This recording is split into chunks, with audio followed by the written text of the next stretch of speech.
গণ অভ্যুত্থানে আহতদের চিকিৎসা ও পুনর্বাসন নিশ্চিতে সবকিছু করবে সরকার। দাবি আদায় না হলে ফের রাজপথে নামার হুঁশিয়ারি। সংস্কারের গতি ঠিক করে দেবে নির্বাচন, কবে কত দ্রুত হবে। এএফপিকে প্রধান উপদেষ্টা, অন্তর্বর্তী সরকারের মেয়াদ সংক্ষিপ্ত করার আশা।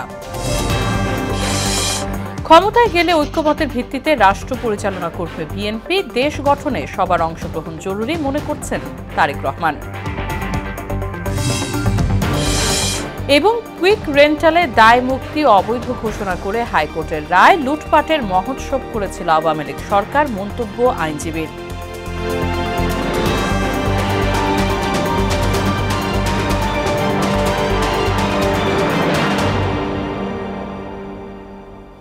আসসালামু আলাইকুম, স্বাগত মোহনা সংবাদে। শুনছিলেন শিরোনাম, পুরো সংবাদের সঙ্গে আছে রাশিদা সুলতানা রিঙ্কু। বিস্তারিত।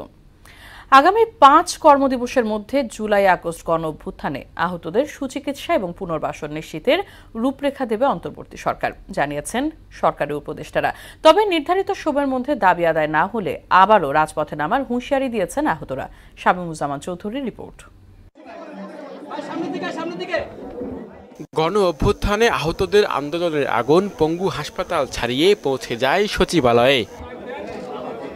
বৃহস্পতিবার দুপুর ২টার কিছু সময় পর পূর্ব নির্ধারিত সূচি অনুযায়ী সচিবালয়ে স্বাস্থ্য মন্ত্রণালয়ে আসেন ঢাকার পঙ্গু হাসপাতাল ও চক্ষু বিজ্ঞান ইনস্টিটিউটে ভর্তি হওয়া আহতরা। এর বাইরে অন্যান্য হাসপাতালে চিকিৎসা নেওয়া আহতরাও চলে আসায় তাতে বাধা দেন আগের রাতের বিক্ষুব্ধরা।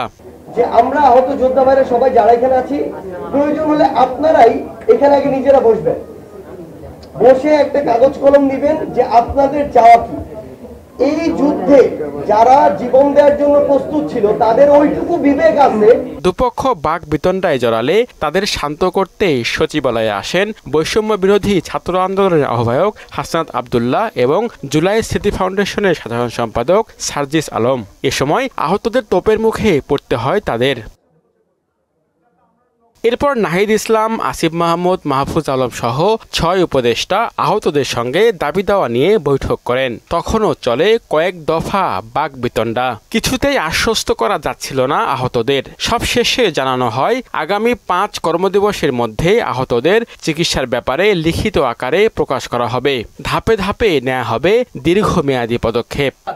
তারা সেই জিনিসটাই আমাদের কাছ থেকে বারবার চাচ্ছে, কিন্তু যখন নির্বাচন বলে বারবার রাজনৈতিক আলাপ আনা হয়, এটা সকলের ভিতরে এক ধরনের অনাস্থা তৈরি করতেছে যে আমাদের এখনো আহতরা বেডে পড়ে আছে। যদিও উপদেষ্টাদের আশ্বাসে আশ্বস্ত হতে পারছেন না বেশিরভাগ আহতরা। শামীমুজ্জামান চৌধুরী, মোহনা সংবাদ, ঢাকা। যাদের বিপ্লবে ভর করে রাষ্ট্র ক্ষমতায় পরিবর্তন, তাদের দিকেই সরকারের মনোযোগ নেই বলে অভিযোগ করেছেন জুলাই অভ্যুত্থানের আহতরা। রাজধানীর পঙ্গু হাসপাতালে নিজেদের শারীরিক কষ্টের কথা বলতে গিয়ে ক্ষোভ প্রকাশ করেন তারা। নিজেদের যথাযথ চিকিৎসার দাবিও আহতদের। আরো জানাচ্ছেন সুরাইয়া মুন্নি। ডাক্তাররা ঠিকমতো আমার ট্রিটমেন্টে সময় দিতেছে না, বলতেছে 3 মাস পরে, বলতেছে 6 মাস পরে আসো, করে বাড়ি চলে যাও। আমি এখনো ভালো হয় না, আমি বাড়ি চলে যাবো কিভাবে? দুই পায়ে শটগানের গুলি লেগে দুনো পায়ে বর্তমান পঙ্গু। রাজধানীর পঙ্গু হাসপাতালে এভাবেই নিজেদের কষ্ট তুলে ধরেন ছাত্র আন্দোলনে আহতরা। জানান রাত হলেই বাড়তে থাকে হাড়ের যন্ত্রণা, এ নিয়ে রাতভর কাটাতে থাকেন তারা। পাটা একদম ছিন্ন বিচ্ছিন্ন হয়ে যায়, আমার মাঝখানে প্রায় 6 আঙ্গুল হাড় নেই। কেউ বলে যে বাইর করা যাবে, কেউ বলে বাইর করা যাবে না, মানে গুলিগুলো কি রেখে কি আমি আজীবন কাটবো? আমরা চাই একটা উন্নত মানের চিকিৎসা, মনে করেন আমরা স্বাভাবিক জীবনযাপনের আগের মতো ফিরে যেতে পারি। হাসপাতাল থেকে খাবার কম দেয়া হয় বলেও অভিযোগ তাদের। সরবরাহ করা খাবারের মান নিয়েও রয়েছে প্রশ্ন। এটা কিন্তু শুধু শারীরিক ব্যথা না, আমরা যে মানসিক একটা ট্রমার মধ্যে থেকে যাচ্ছি এটা কেউ বুঝতেছে না। আসলে মানুষকে বুঝাইতে পারবো না যে আমাদের আক্ষেপটা কোথায়, আমাদের কষ্টটা কোথায়। মানুষ যদি এটা বুঝতো তাহলে আমাদেরকে আজকে আমার খাবার নিয়ে প্রশ্ন তোলার কথা ছিল না সরকারের কাছে, যে আমার খাবারটা কেন এরকম আসতেছে। আপনি একবেলা খাবার হসপিটালে খেতে পারবেন না, আমাদের যে জাতীয় বীর হিসাবে ঘোষণা করছে ডক্টর ইউনূস, সেটা আমাদের একটা সনদ দিয়ে দেওয়া হোক। আর দ্বিতীয়ত আমাদের একটা পুনর্বাসন করা হোক। এদিকে আহতদের দেখতে বৃহস্পতিবার রাজধানীর পঙ্গু হাসপাতালে যান বিএনপির যুগ্ম মহাসচিব রুহুল কবির রিজভী ও স্থায়ী কমিটির সদস্য সালাউদ্দিন আহমেদ। এ সময় সালাউদ্দিন আহমেদ বলেন, বিএনপি ক্ষমতায় গেলে আহত ও শহীদ পরিবারকে পুনর্বাসন করা হবে। দেশ পরিচালনার দায়িত্ব পাই, তখন অবশ্যই সকল আহত এবং সকল শহীদদের পরিবারের সাথে আমরা বসে তাদের প্রত্যেকের জন্য যার যেভাবে পুনর্বাসন করা দরকার, চিকিৎসা করা দরকার, সেই ব্যবস্থা আমরা নেব। এ সময় আহতদের চিকিৎসায় দলের পক্ষ থেকে ৫ লাখ টাকা অনুদানও দেন বিএনপি নেতারা। এফএসিবাদী শক্তি কিভাবে এখনো মুক্ত বাতাসে ঘুরে বেড়ায়। সুরাইয়া মুন্নি, মোহনা ঢাকা। আমার মাথায় সাবেক প্রধানমন্ত্রী শেখ হাসিনার ব্যাপারে ভারত সরকারকে জানানো হয়েছে। তিনি ভারতে চলে যাওয়ার পর যেসব রাজনৈতিক বিবৃতি দিচ্ছেন সেটি বাংলাদেশ ভালো চোখে দেখছে না। দুদেশের পারস্পরিক শ্রদ্ধাবোধের জায়গা থেকে সাবেক প্রধানমন্ত্রীকে এসব বিষয়ে কথা বলা থেকে বিরত রাখা উচিত। বিকেলে এক ব্রিফিংয়ে এসব তথ্য জানান পররাষ্ট্র মন্ত্রণালয়ের মুখপাত্র তৌফিক হাসান। বিষয়টি ভারতীয় হাইকমিশনার দেখবেন বলে জানালেও আনুষ্ঠানিক উত্তর দেয়নি বলে জানান মুখপাত্র। এ সময় ই-ভিসা সহজীকরণে ভারত সরকারকে অনুরোধ করা হয়েছে বলে জানান তৌফিক হাসান। সাবেক প্রধানমন্ত্রী 5ই আগস্ট গণ অভ্যুত্থানের সময় ভারতে চলে যাওয়ার পর সেখানকার বিভিন্ন গণমাধ্যমে যে ধারাবাহিকভাবে রাজনৈতিক বিবৃতি বক্তব্য দিচ্ছেন, সেটি বাংলাদেশ সরকার ভালোভাবে দেখছে না। এই ব্যাপারে সরকারের তীব্র অসন্তুষ্টি প্রকাশের পাশাপাশি সাবেক প্রধানমন্ত্রীকে এ ধরনের বক্তব্য বিবৃতি প্রদান থেকে বিরত রাখার জন্য কিন্তু ভারত সরকারকে আহ্বান জানানো হয়েছে। ভারতীয় গণমাধ্যম বাংলাদেশ নিয়ে মিথ্যাচার করছে বলে অভিযোগ করেছেন স্বরাষ্ট্র উপদেষ্টা জাহাঙ্গীর আলম চৌধুরী। দুপুরে বরিশাল জেলা পুলিশ লাইন্সে বিভাগীয় আইন শৃঙ্খলা সভায় তিনি এই অভিযোগ করেন। পুলিশ বাহিনীর ওপর মানুষের আস্থার সংকট ছিল, যা ধীরে ধীরে কেটে উঠেছে উল্লেখ করে মাদক নির্মূলে অভিযান চালিয়ে মূল হোতাদের আইনের আওতায় আনা হচ্ছে বলে জানান উপদেষ্টা। ভারতীয় গণমাধ্যম ডেইলি আমাদের সম্বন্ধে অপপ্রচার করতেছে। আপনারা এই ব্যাপারে আপনারা সবসময় সজাগ থাকবেন। আপনারা জানেন আমাদের বাহিনীরও কিন্তু অনেক সমস্যা আছে। এই সমস্যাগুলি কিভাবে সমাধান করা যায়, ধরেন আমাদের যে লজিস্টিক অনেক কম, গাড়ি ফাড়ি সমস্যা রয়ে গেছে, থাকার সমস্যা রয়ে গেছে, এইগুলির ব্যাপারে এখানে আলোচনা হয়েছে। বাংলাদেশে নতুন নির্বাচনের আগে কিছু সংস্কার প্রয়োজন বলে জানিয়েছেন অন্তর্বর্তী সরকারের প্রধান উপদেষ্টা ডক্টর মোহাম্মদ ইউনূস। বার্তা সংস্থা এএফপিকে দেয়া এক সাক্ষাৎকারে তিনি বলেন, সংস্কারের গতি ঠিক করে দেবে কত দ্রুত হবে নির্বাচন। তবে অন্তর্বর্তী সরকারের মেয়াদ যতটা সম্ভব সংক্ষিপ্ত করা উচিত। ইশতিয়াক হোসেনের ডেস্ক রিপোর্ট। আজারবাইজানে বিশ্ব জলবায়ু সম্মেলনের ফাঁকে বার্তা সংস্থা এএফপিকে সাক্ষাৎকার দেন অন্তর্বর্তী সরকারের প্রধান উপদেষ্টা ডক্টর মোহাম্মদ ইউনূস। জুলাই অভ্যুত্থানে শেখ হাসিনার পতনের পর ক্ষমতা নেয় প্রফেসর ইউনূসের নেতৃত্বে অন্তর্বর্তী সরকার, যাদের প্রধান লক্ষ্য রাষ্ট্র সংস্কার শেষে একটি জাতীয় নির্বাচন। সাক্ষাৎকারে ডক্টর ইউনূস বলেন, দেশকে একটি গণতান্ত্রিক নির্বাচনের দিকে নিয়ে যাওয়ার জন্য কিছু সংস্কার অতি গুরুত্বপূর্ণ। নির্বাচন প্রসঙ্গে তিনি জানান, সংস্কারের গতি ঠিক করে দেবে কত দ্রুত হবে ভোট। সম্ভাব্য সাংবিধানিক সংস্কারের পাশাপাশি সরকার, জাতীয় সংসদ ও নির্বাচনী বিধিমালার কাঠামোর বিষয় দরকার ঐকমত্য, এমন মন্তব্য করে অন্তর্বর্তী সরকারের মেয়াদ যতটা সম্ভব সংক্ষিপ্ত হওয়া উচিত বলে জানান প্রধান উপদেষ্টা। এদিকে বাংলাদেশের সঙ্গে দ্বিপক্ষীয় সম্পর্ক উন্নয়নের কথা জানিয়েছেন আজারবাইজানের রাষ্ট্রপতি ইলহাম আলিয়েভ। রাজধানী বাকুতে COP29 বৈশ্বিক জলবায়ু সম্মেলনের ফাঁকে অধ্যাপক মোহাম্মদ ইউনূসের সঙ্গে সাক্ষাতে তিনি কথা বলেন। ওদিকে সাবেক ব্রিটিশ প্রধানমন্ত্রী থেরেসা মের সঙ্গে বৈঠক করেন প্রধান উপদেষ্টা। বাংলাদেশে বিদেশি বিনিয়োগ আকৃষ্ট করতে গুরুত্বপূর্ণ শ্রম সংস্কার করা হবে বলে থেরেসা মেকে জানান তিনি। ইশতিয়াক হোসেন, মোহনা সংবাদ। ক্ষমতায় গেলে ঐক্যমতের ভিত্তিতে রাষ্ট্র পরিচালনা করবে বিএনপি। দেশ গঠনে সবার অংশগ্রহণ জরুরি বলেও মনে করেন দলের ভারপ্রাপ্ত চেয়ারম্যান তারেক রহমান। জানান, আগামী দিনে প্রধানমন্ত্রীও যেন স্বৈরাচারী হয়ে উঠতে না পারেন সে ব্যাপারে নিশ্চয়তা দেবে বিএনপি।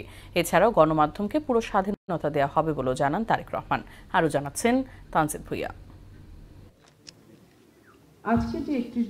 রাজধানীর একটি অভিজাত হোটেলে ৩১ দফা রাষ্ট্র মেরামতের রূপরেখা নিয়ে বিএনপির সেমিনারে অংশগ্রহণ করেন দলের শীর্ষস্থানীয় নেতৃবৃন্দ সহ বিভিন্ন দলের নেতা, সুশীল সমাজ ও কূটনীতিকরা। এ সময় স্বাগত বক্তব্য রাখেন দলের মহাসচিব মির্জা ফখরুল ইসলাম আলমগীর। একটি অভিযোগ করে তিনি বলেন, স্বৈরাচার সরকার দেশ থেকে পালিয়ে গেলেও এখনো সাধারণ মানুষের মনে স্বস্তি ফিরে আসেনি। তাই গণতন্ত্র পুনরুদ্ধারে সবাইকে একসঙ্গে কাজ করার আহ্বান জানান বিএনপি মহাসচিব। বর্তমান অন্তর্বর্তীকালীন সরকারের পক্ষ থেকেই সংস্কারের উদ্যোগ নেওয়া হয়েছে এবং সেই সংস্কারে বিভিন্ন রাষ্ট্রের বিভিন্ন বিষয়গুলোর উপরই তার বিষয়গুলো জানতে চাওয়া হয়েছে। এবং আমরা আশা করি যে আমাদের এই 31 দফা এটা সম্মিলিত, এটা শুধু বিএনপির দফা নয়, এগুলো আমরা সমস্ত রাজনৈতিক দলগুলো যারা আমরা যুগপৎ আন্দোলন করছিলাম সেই যুগপৎ আন্দোলন দলগুলো একমত হয়েই আমরা আমাদের 31 দফা প্রণয়ন করেছিলাম। সেমিনারে ভার্চুয়ালি বক্তব্য দেন দলের ভারপ্রাপ্ত চেয়ারম্যান তারেক রহমান। গত 16 বছরে ফেসিবাদের বিরুদ্ধে যারা লড়াই করেছেন সবাইকে সঙ্গে নিয়ে নতুন বাংলাদেশ গঠনের অঙ্গীকার করেন তিনি। জুলাই আগস্টের অভ্যুত্থানে যারা ফ্যাসিবাদ বিরোধী আন্দোলনে সম্পৃক্ত ছিলেন, গণতন্ত্রের পক্ষের প্রতিটি ব্যক্তি, দল, সংগঠন ও গোষ্ঠী তাদের সকলের আত্মত্যাগের যথাযথ স্বীকৃতি দিয়ে প্রতিটি শ্রেণী পেশার মানুষের অংশগ্রহণমূলককে সম্মান জানিয়ে লুণ্ঠিত ভোটের অধিকার ফিরিয়ে এবং জনগণের ম্যান্ডেট নিয়ে একটি সত্যিকার গণতান্ত্রিক বাংলাদেশ প্রতিষ্ঠা করাই আমাদের সমন্বিত অগ্রাধিকার। তারেক রহমান আরো বলেন, বিএনপি চায় না আগামী দিনে স্বৈরাচার সরকার আর ফিরে আসুক, সেজন্য সংবিধান সংস্কারের কথাও বলেন তিনি। বর্তমানে দেশে আলোচিত প্রায় সব সংস্কার প্রস্তাবই আমাদের এই 31 দফায় অন্তর্ভুক্ত রয়েছে।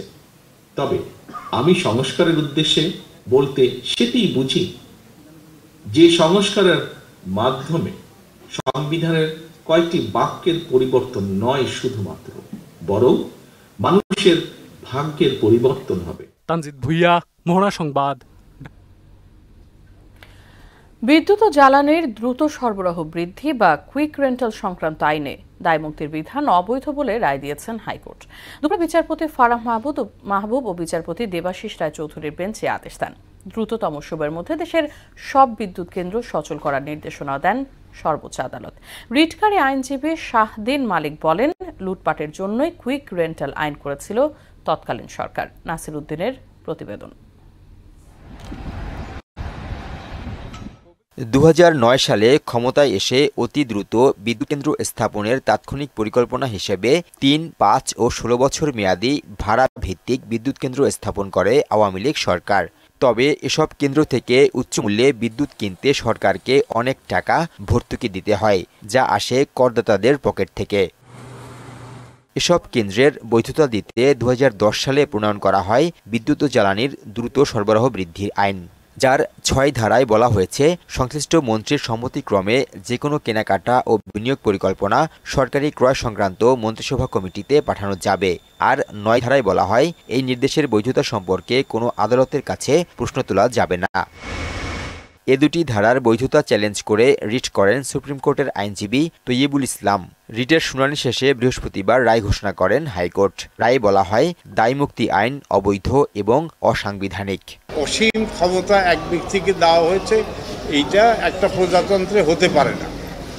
এইটাই মূলত এই কারণে 6(2)কে অবৈধ ঘোষণা করেছে, অসাংবিধানিক ঘোষণা করেছে।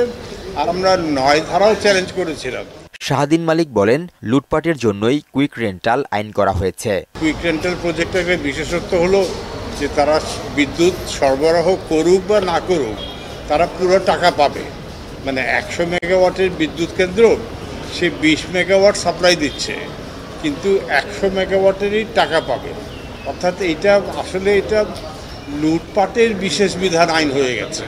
দেশ ও জনগণের স্বার্থে বন্ধ থাকা সব বিদ্যুৎ কেন্দ্র যেন দ্রুত উৎপাদনে যেতে পারে সে বিষয়ে সরকারকে পদক্ষেপ নিতে বলেছেন আদালত। নাসির উদ্দিন, মোহনা সংবাদ, ঢাকা। বৈষম্য বিরোধী ছাত্র আন্দোলনে মোহাম্মদ রাকিব হাওলাদারকে গুলি করে হত্যার অভিযোগে চকবাজার থানার মামলায় ঢাকা 7 আসনের সাবেক সংসদ সদস্য মোহাম্মদ সোলাইমান সেলিমকে কারাগারে পাঠানো হয়েছে। আগামী 27 নভেম্বর তার রিমান্ড শুনানির তারিখ ধার্য করা হয়েছে। ঢাকার মেট্রোপলিটন ম্যাজিস্ট্রেট আওলাদ হুসাইন মোহাম্মদ জোনায়েদের আদালত আজ এই আদেশ দেন। একদিন আগে আদালতে হাজির করে 10 দিনের রিমান্ড চেয়ে আবেদন করেন মামলার তদন্ত কর্মকর্তা। আসামিপক্ষের আইনজীবী রিমান্ড বাতিল চেয়ে জামিন আবেদন করেন। তবে এই মামলার মূল নথি না থাকায় আদালত থেকে কারাগারে পাঠানোর আদেশ দেন। এর আগে বুধবার রাতে সোলাইমান সেলিমকে আটক করে কোতোয়ালি থানা পুলিশ।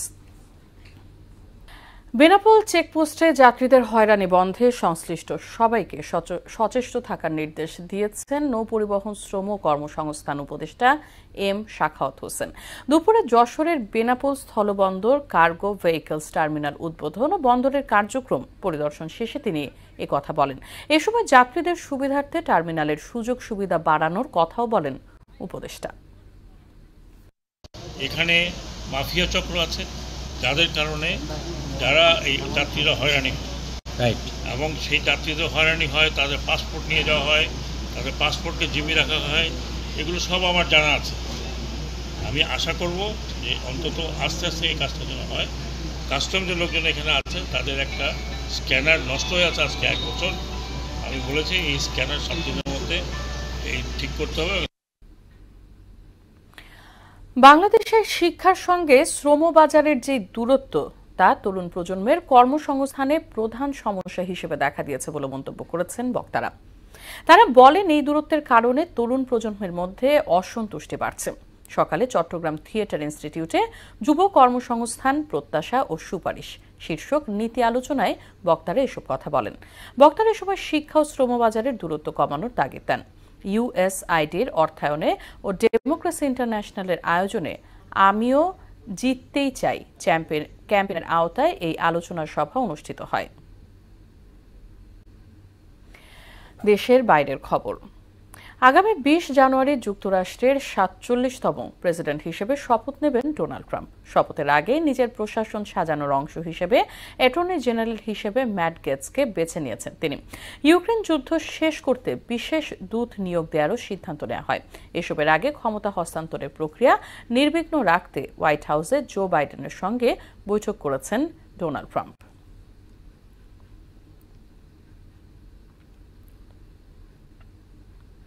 শেষ করব সংবাদ, তবে যাবার আগে শিরোনামগুলো আরো একবার।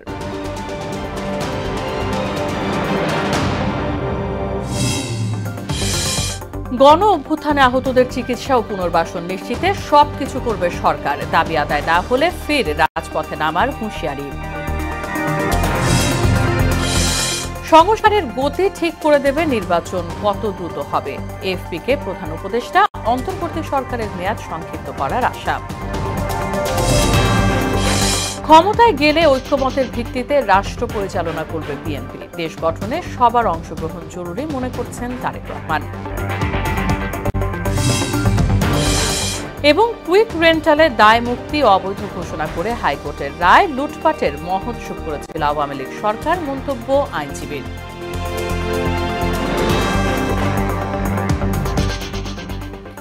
এই ছিল সংবাদে। পরবর্তী সংবাদ রাত 12:30টায়। এছাড়া মোহনার সবশেষ খবর জানতে ভিজিট করুন www.mohana.tv। সংবাদ দেখতে পারেন ফেসবুক ও ইউটিউবে।